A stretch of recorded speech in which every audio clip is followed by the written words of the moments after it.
maybe somebody else is like, oh, I just don't know what to do with this. And then I walk in and I'm like, well, I know what to do. Let's just move this here, change this here, paint this here. Something I love to do. I've always been creative. Working with Peter as someone who is a designer and a builder, he's got the background of both, it was very easy for him and I to communicate. I mean, I do designing, but I hadn't been an actual down to the structure figuring out the floor plans. So with what I came up with talking to Peter, it seemed like a very good relationship as far as putting everything together.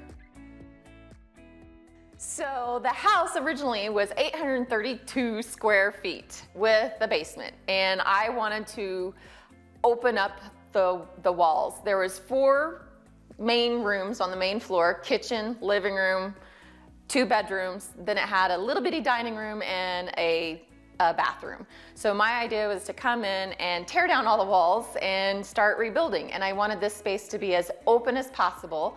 I wanted you to be able to see from the front door to the backyard, and I wanted whoever's in the kitchen to be able to see everywhere. I love this kitchen. I love the L shape, I love the island. I wanted to have a lot of cabinet space, but yet everybody wants a little show space. So I did some open cabinetry there, made sure I added in a large pantry to get everything that you want to store. Had a really big island, put a 24-inch and a 12-inch with a big slab of quartz on it so that this is your center piece, your focal point. This is where everybody gathers in the house.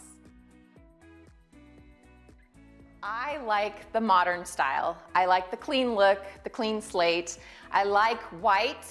I like wood, incorporating a lot of wood in my design, but whenever I go with what I call black, white, and wood, it just gives that crisp look, that modern look, makes it feel clean, and it kind of makes you want to stay tidy and a minimalist, and that's why I like a very white, clean look. Having a client with creative artistic vision and boundless enthusiasm made the collaboration a pleasure. Thanks for taking the time to watch my project weblog. For more information on my creative process and methods of operation, go to peterqbrown.com or subscribe to my YouTube channel, Peter Q. Brown Design.